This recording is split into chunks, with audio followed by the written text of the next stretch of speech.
put some things on the board, and that's what Jamie, that's what she was referring to. She said, "Oh, I've got to see that.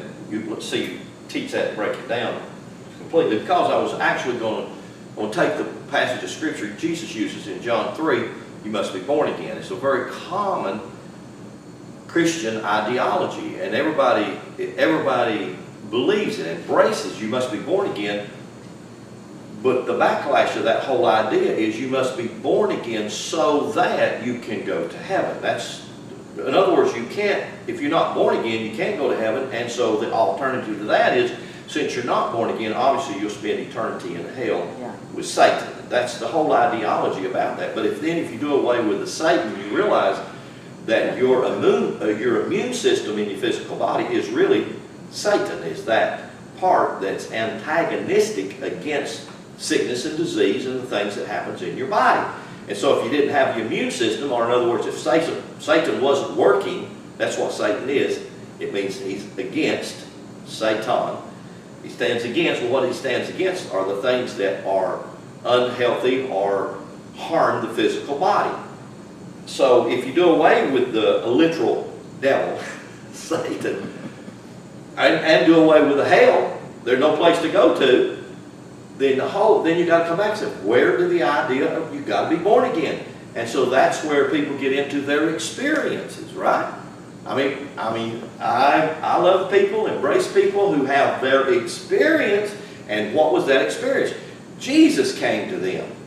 And since Jesus came to them, not literally, obviously, how did Jesus come? Through their experience. So they named this character Jesus in their experience, and he is real to them. Of course. But see, someone else has an experience, and that experience is transforming, changing, or healing to them, and they may not have given it that name, Jesus. It was their experience. So the experience is valid. That's what we have to embrace, is that experience is valid. Why? It releases a feeling or an emotion in us, and that emotion and that feeling is where the strength is at. It's powerful. It doesn't matter who you are or where we're at. So, I had shared some things, and I want to share several things from Scripture. I want to go back again to Genesis chapter 2, which we have talked considerable about over the last few weeks, about this one word, the host. And I just wanted to use this word, the host, again, just to bring our memory, to refresh our memory about a few things. So, in Genesis chapter 2, verse 1 says, "Thus the heavens and the earth were finished, and all the hosts of them." Well, now if we break that down and come back and we look at both words, heaven and earth, and we realize they're not referring to two different places, but they're referring to the same place. The heaven referring to the two aspects of the physical body and spiritual body together. That's what heaven is. And then the earth being the ingredients that make that body, or in other words, the gases, the matter, the things that are coagulated, put together to make that body. And so when we realize this is what he's talking about something being completed, that which is first the natural and then the spiritual, and they are moved together in one entity. And that entity is a living entity. Now, it doesn't matter if it's a living entity, an insect, a tree, a bird, or a human. It doesn't matter. And in Genesis 1, he gives you all of these different analogies to create this thing I call the seven yoms, or the seven stickman, or the seven principles. And those seven principles are the principles of creation. So when I take the word host and I look at it and I realize I'm not talking about an army of angels somewhere out there, winged creatures, that are either fighting against each other or fighting with each other, whatever I believe that they are, but I begin to realize the hosts are the many manifold facets of the Elohim. Now I say all that, and again, all that's based off so many other things that we've said in the past. And I have to put the astrological wheel, I have to put the stick man up here to show all of this. And so I wanted to focus in on a couple of things about this host. So let me just do that real quickly. Let me go ahead and draw the circle. Seems like that one's kind of skipping a little bit. And in the middle of the circle, I'm going to go ahead and put the cardinal cross, because it becomes the key figure that we have to build it on. Now beside that, I'm going to put over here, I want to put the common figure that we all are familiar with. I'm going to put my stick man. I'm going to get it right good so we can see it. That one's not right good.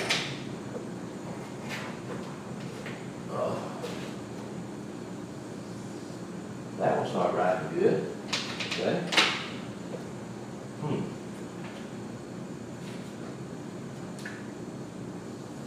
Okay, we can see him red, can't we? Yep. Red will show up.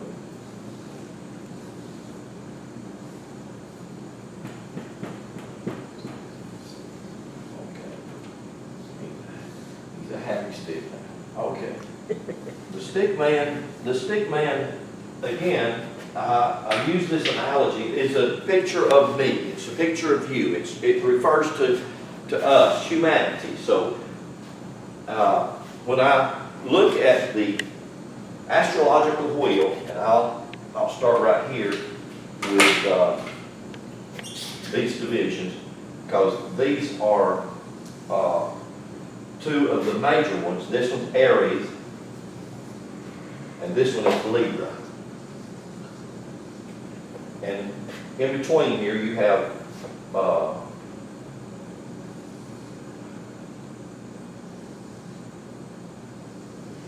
so you have 7 pieces of the pie right there. And those are major pieces of the pie that build the torso in the human body, the human structure. So you have 1, 2, 3, 4, 5, 6, 7. And so and this is the host. When we look at these and we get a better picture of these, we'll begin to understand why they are constantly giving out information. And they constantly do. And so if you will go with me to Psalms 19, just real quickly, flip over there, Psalms 19. And I want you to see something here in this passage about what I'm saying. And you'll see this. It's very clear. Psalms 19, verse 1, it says, the heavens declare. The word declare in Hebrew is kafar. The word kafar in Hebrew means to speak, or it means to dialogue, or to talk. Now watch what it says. The heavens declare the glory of God, and the firmament shows His handiworks. Day into day utters speech. I mean, these words are clear. These are not hard. What kind of speech is every day? Every day is speaking at every angle, at every moment. Not with words that are audible. Speaking being more or less the emanation of the energy that's created. And what's behind this energy is, and this is something Kirby said just a minute ago, what's behind this energy is what we call God, or essence. And what is behind essence is life. And what's behind life is light. And what's behind light is love. These are the ingredients. And behind that is power. God can't be nothing less than that. But we have to realize that if that's emanating in me, I can't be nothing less than that. I am that.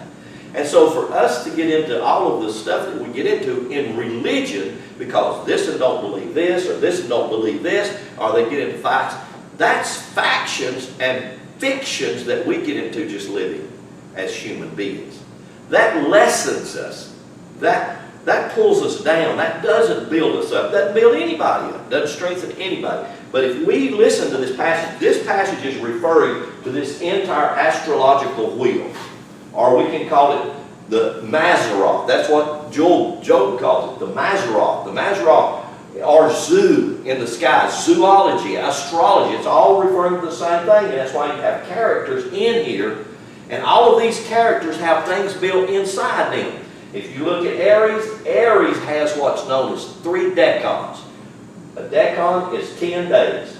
And there's each division of each sign is divided into 10 degrees, 10, 20, 30. So one piece of the pie, Aries, is 30 degrees with 3 decans. So in those decans, when you look at the astrological wheel, you have all kinds of different things. So when you come all the way around here and you have this conglomeration of the entire 360-degree circle of everything, we call it heaven. It's not. A better word for it is space. And we do use that sometimes in science, and they call it what? Outer space. Or then they call it inner space. Or then they call it stellar space. That's a whole lot better word for it than heaven. Because heaven is such a misused word that we don't even really recognize what the word is and what it means when it's used. So if we look at the host and we realize the hosts are the energies, are angles of all this space. And I look, between me and the door, and I could say, well, between me and the door, there's nothing. It's just empty space. There's no such thing as empty space. Space is filled with all of the essence, power, etc. that God is. Because God is that. So what is space? Space is God. So that makes God as everywhere and nowhere, all and in all. So, you see what I'm saying? Y'all grasp that, don't you? So when I put these angles up here, these different pieces of the pie, they have such profound meaning. And so I want to get into 2 of them here that go back thousands of years, and begin to be keynote symbols and signs in astrology that deal with 2 births. That deal with your physical birth and that deal with your spiritual birth. And this is what Jesus is talking about in John 3. When you go in there and you read that, and then anybody can really look at the book of John and you realize it's an esoteric gospel. It's not literal. The things in it aren't literal. The things in it are referring to the inner working of the Spirit in man. So, and we'll get over there to it, but right here in Psalms 19 verse 1, the heavens declare the glory of God, the firmament shows His handiworks, day unto day utters speech, night unto night shows knowledge. There is no speech or language where their voice is not heard. You get that? There's not any place on the earth where the hosts, these angles of energy that fill space, is not constantly emanating and so therefore speaking. So can you hear God out of nothing, out of midair? Absolutely. You can call it a thought, you can call it an impression, you can call it an idea. You see what I'm saying? It's constantly. That's what this passage is saying. There's not any place on this earth that's not heard with those words. He said, their voice, the word lion in King James, L-I-N-E, lion. Their line, it actually in the Revised Standard Version right here doesn't say line, it actually says voice. That's what it's referring to again in Hebrew. Their emanation of words. Their voice is gone out through all of the earth, and their words to the ends of the world. In them He hath set the tabernacle for the sun. Here's the tabernacle. The 12 signs, the 12 tribes of Israel, the 12 apostles, the 12 foundations of the city. This is the tabernacle in which God has placed the sun, S-U-N, as well as the sun, S-O-N. It's in the host. And so I want us to kind of grapple with that or look at that. Verse 5. Which is as a bridegroom coming out of his chamber and rejoices as a strong man to run a race. His going forth is from the end of heaven, his circuit unto the ends of it, and there is nothing hid from the heat thereof. And the heat thereof would be the fire of it. It's the things of the fire of the Spirit. So I want to show you something. I want you to look with me at something about these hosts and how they're constantly speaking. I want you to do that. Go with me to Genesis chapter 11. I want to use a character here. Just some rehearse some things to get to where I would like to finish. Or not finish, but to climax this. Genesis chapter 11 and verse 25. It says, and Nahor lived after he begat Terah 119 years and begat sons and daughters. And Terah lived 70 years and begat Abraham, Nahor, and Haran. So you remember several weeks ago I went through there and I began to show you Adam and Eve had 3 children. Noah had 3 children. And Terah had 3 children. And all of those 3 children build this whole concept and this idea of the astrological wheel. You can go back and read the stories of those. I won't do that. But I wanted you to look at Terah. And who is Terah? And so if you will go with me to Judges chapter 17. What did Abram's father Terah do? What was his occupation? Most people say he built idols. And that's true. But it's not true if you look at his occupation as he was of Satan's company and he built idols, false things for people to worship. But if you look at it and you understand that he built images that were representatives or representations of higher things.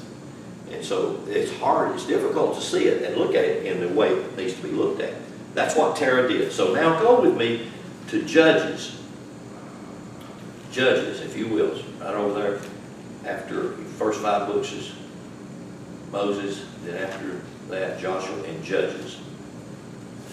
Judges, if you would go to Judges 17. I want to show you something here. Let you see this. Hopefully we can see it together. Judges 17. It says, and Micah's name, it's like I started years and years ago. I had one of my Bible teachers that really ministered to me way back in the late 70s and early 80s was Dr. Fuchsia Pickett. And one of her biggest things was types and shadows. She really hammered types and shadows. If you don't understand types and shadows, you never will understand the Bible. And she just kept on and on. She would say, types and shadows, that's it. You got to get then she said, names and metaphors. People's names represent things. It's not just the person. You got to see what they represent. And so that started me to looking at types and shadows and looking at names and see what they mean. Like one name means this and one name means that. Well, this character, Micah, his name means to assimilate or to understand or to integrate, to pull things together. That's what his name means. And the reference of his name is an individual's awakening to the truth of his real being. That's what Micah represents. He represents a person who is awakening to the truth of his real being. So now if we have that idea of understanding Micah, let's see what happens with Micah. It says in verse 5, Judges 17:5 says, and the man Micah had a house of gods. That word gods is Elohim. Same word in Genesis, that's for the capital G-O-D. It's the same identical word. So what is the Elohim? The Elohim are the hosts. Elohim is referring to the 12 astrological slices of the pie, including all of the decans of the entire ball of wax. That's who Elohim is. And so here it's got a little g with an S on the end of it, which is accurate. Not any less than putting the big G on the front of it and making it singular in Genesis chapter 1. That's inaccurate. Same word, same identical word. So the man Micah, this is the one who's awakening to the spiritual truth of who he is. That's what Micah represents. He had a house of gods, and he made an ephod, and he made a teraphim. This word teraphim is used quite a bit here in the book of Judges. Teraphim were images. These, you could call the Aries an image. If I did this, and I said that's an image, Now, I don't care if I put it on a board or if I make a little picture out of it, if I carve it out of wood. And I said, this is an image. It's not an idol. It's an image. What is the image for? The image is to represent the energy of this 1/12 of the pie. So is that ungodly because I do that? No. It's a sign. It's a symbol. It's just an image. Now, that image can and does have power if I can understand it. And that's a part of the name of Micah. The name of Micah is understanding the truth. And I think there's one thing we lack so much is understanding, just simple understanding of names or characters or events or different things that's used. If we can understand that, many times it puts the pie together or puts the pieces of the puzzle together and makes them clearer. So, what was a teraphim? A teraphim was just an image. It's called an idol. That's what people say. Teraphims are idols, right? I want to show you something here in just a moment. Look over in chapter 18, verse 14. Same Judges. It says, then answered the 5 men that went to spy out the country of Laish. And the word Laish, actually it means something that's strong and courageous. It is another word for a lion. The idea of a lion is a lion, if you are like the lion of the tribe of Judah, well, who is that? So Laish is like a type or personality of Jesus. Because wasn't Jesus called the Lion of the tribe of Judah? So when you take the word lion or Laish, what you're saying is we have courage. Why? Because we have understanding. Because if we get understanding, then that's exactly what courage will do. Courage will give me the ability to pull all of my thoughts that are going this and this and this way together and unify them and pull myself together. And without courage, we don't do anything. Right? You understand what I'm saying? Courage takes courage. So that's what Laish represents. Then answered the 5 men that went out to spy out the country of Laish and said unto their brethren, do you not know that there is in these houses an ephod, a teraphim, and a graven image, molten images? Now therefore consider what you have to do. In other words, you better put it together to see what you're doing, to see what you have to do. Now I ain't going to say a whole lot more about that. I would like to spend a lot of time on a teraphim to establish the fact that these, we call them idols, when really should be called images, when really if we understand the characters that represent something. Now go with me to the book of Exodus. You know, a lot of scriptural drill here this morning. Exodus chapter 28. And I want you to look at this. And you remember in the book of Exodus is where God had an encounter with Moses and told Moses, I want you to build the tabernacle, I want you to build all of the furniture, I want you to build all of the articles, I want you to build the clothing, I want you to build all of this way. Y'all remember that? Yeah. So you're going through Exodus. You start with Exodus 19 where God calls the priest and said the priest is supposed to be this and this and this. Then I'm going to clothe him this and this and this way. And all of those different things. Now was that God? Well, we say it was. Well, let's just agree with that. Let's say, okay, that was God instructing them how to build the tabernacle. Well, what is the tabernacle? It's the human body. So it's actually instructions on how the human body is built and how it functions and how it works. So we're going to use a lot of different analogies or symbols. If you want to call these symbols or these signs something that idols, then okay, that's fine, you do that. But let's just look at this. Exodus chapter 28. And look at this verse. And everybody's familiar with what I'm fixing to read. Everybody's read this. Everybody knows about it. But hardly nobody talk about it. They don't want to talk about it. They won't talk about it for a lot of reasons. So verse 30, Exodus 28, verse 30, and thou shalt put in the breastplate of judgment. Now, wait just a minute. What is the breastplate? Y'all remember what the breastplate is? The breastplate is the priest. The high priest wore the breastplate. Well, what was the breastplate? It's this right here. But it's not in a circle. The breastplate is like this.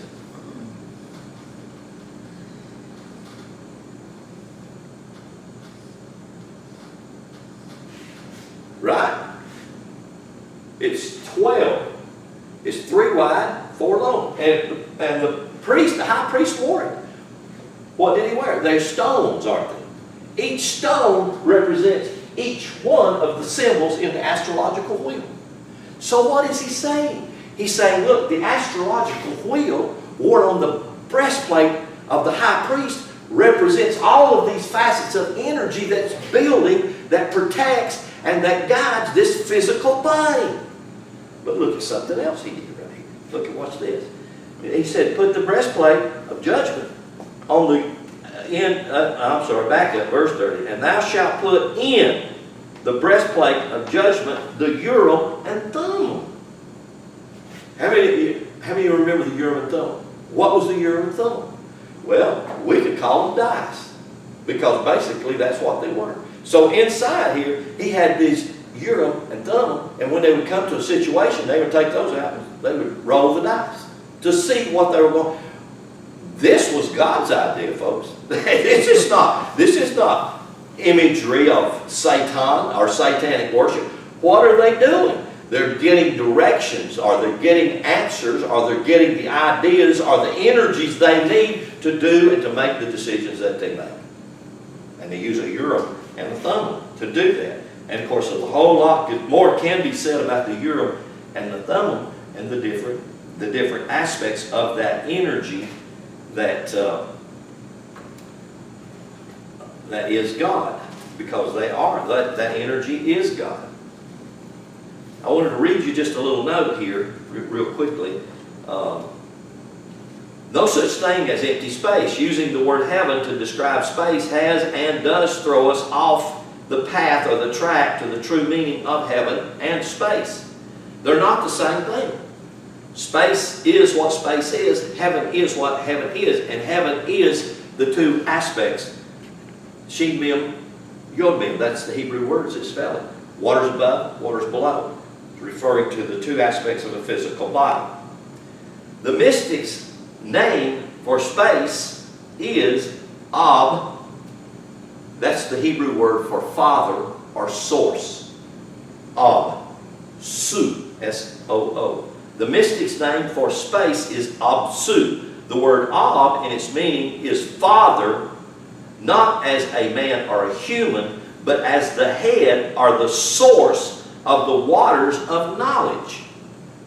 And then the word Su, actually S-O-O, is the invisible space or the acacia. All of us have heard of that. The acacia region. The acacia region is that region in space where knowledge is held and contained.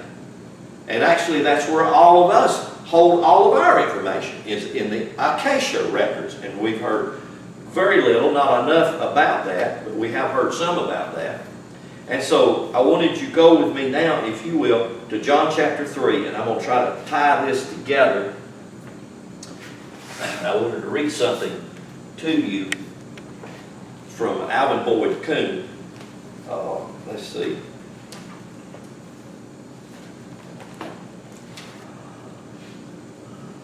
Let me read this to you from Alvin Boyd Kuhn. And he says, using astrological basis for portraying cosmic truth, the ancients localized the birth of the natural man in the zodiacal house of Virgo. Okay? This is Virgo.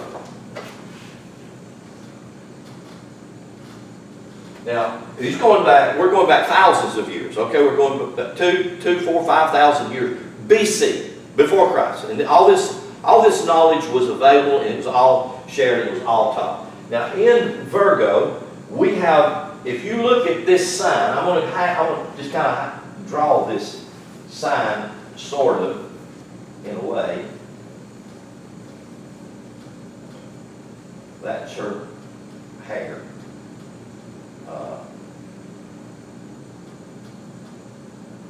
She got a smile on her face here. She has her arm. Okay, and her body.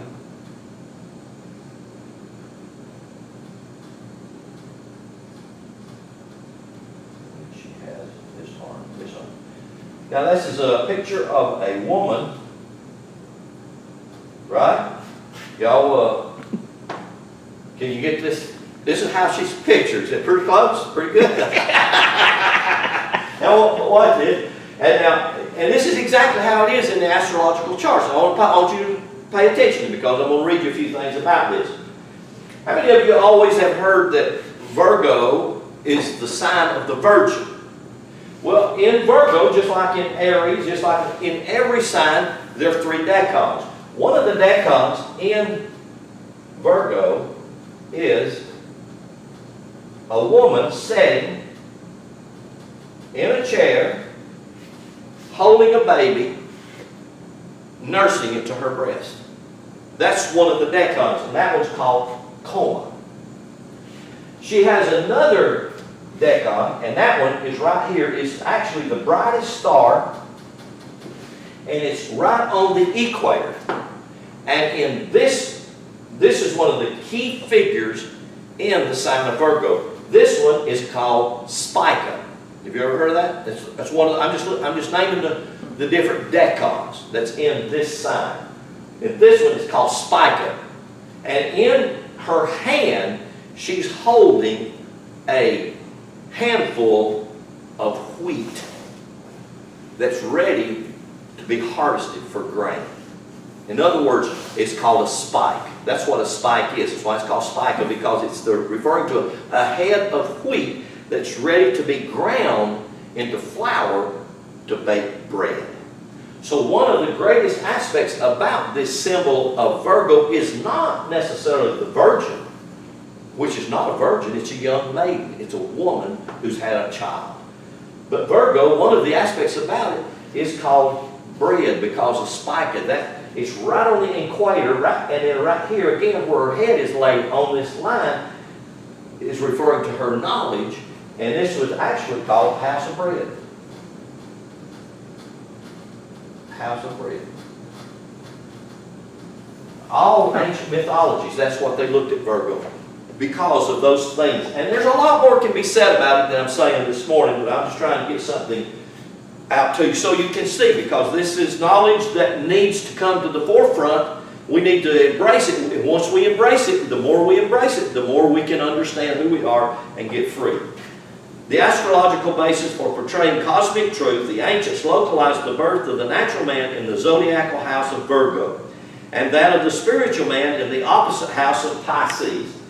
So if you come across the board, you always have to come across the opposite is Pisces. Pisces. And in Pisces you have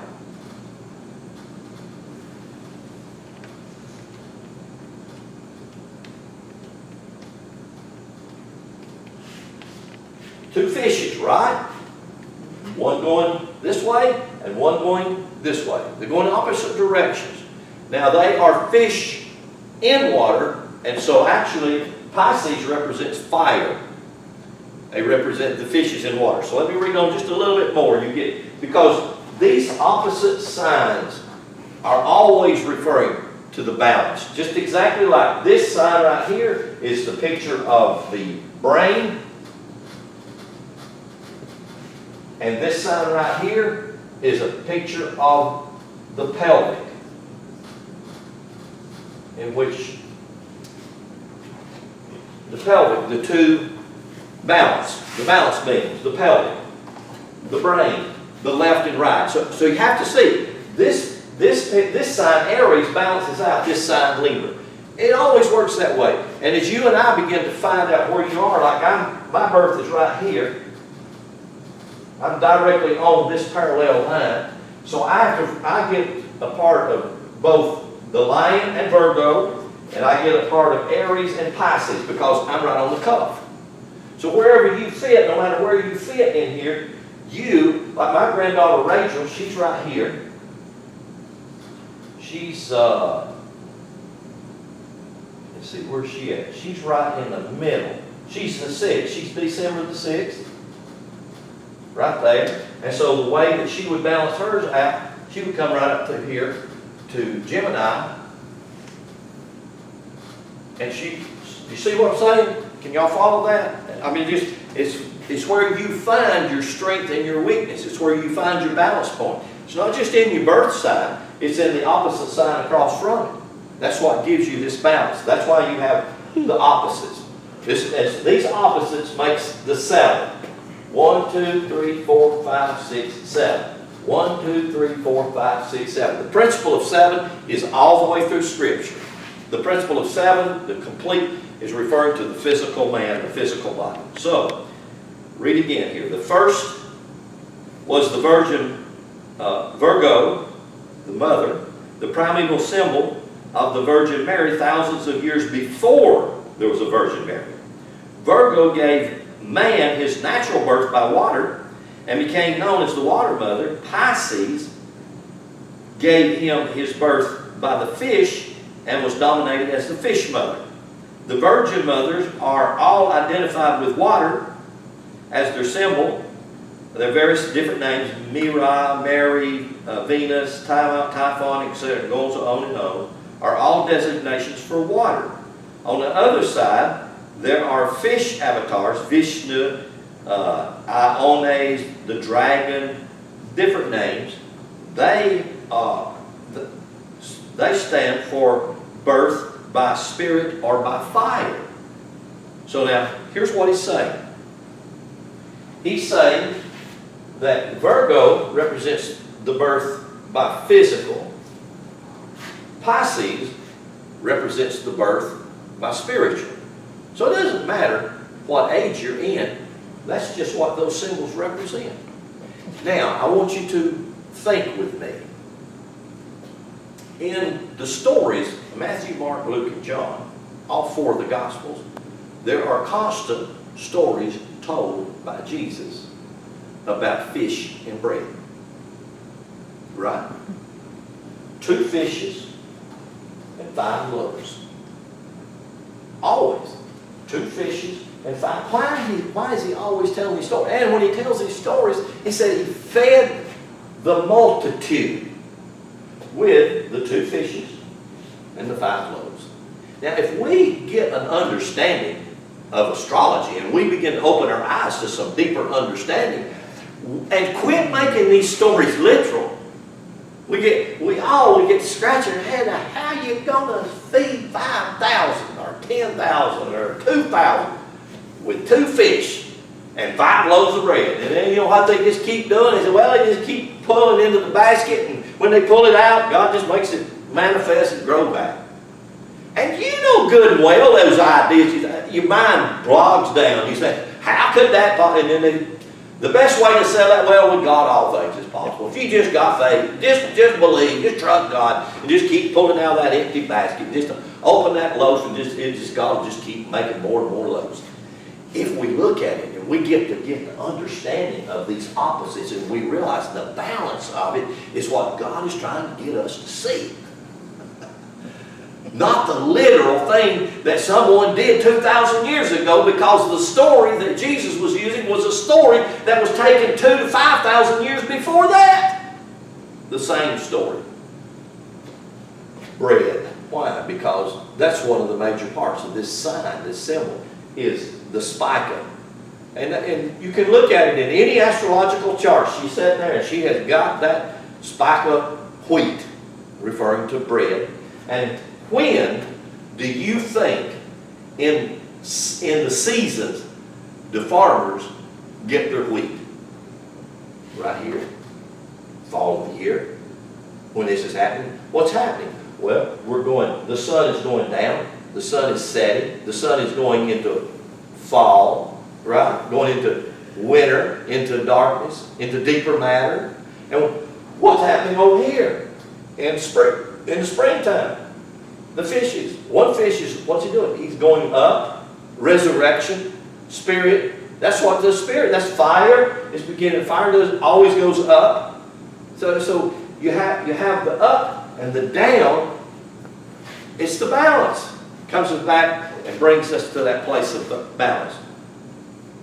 So what I'm going to do is I'm just going to go ahead and I had got this astrological wheel out of another book, and I had I had copied it. I want to share a couple of things about it with you. But the fish and bread stories are predominant in Scripture because of the things I just showed you that have been known or were known hundreds, thousands of years before the stories of Jesus. The same stories, just told in different ways. So I'm just going to. I really wanted to elaborate a lot more on this part, on the fishes. And you know, a fish is in the water, but it's not of the water. Is that right? Mm-hmm. The Spirit of God is in the body, but it's not of the body. What is the body? The body is made up of the wheat, the natural elements, the earth, the chemical compound of the physical body. That's why this is the house of bread, and that's why this is the house of fire, fish. So when we start to see that, and we begin, and what happens right here when this fish crosses this line, that's the symbol of this fire. That's the symbol of Aries, fire.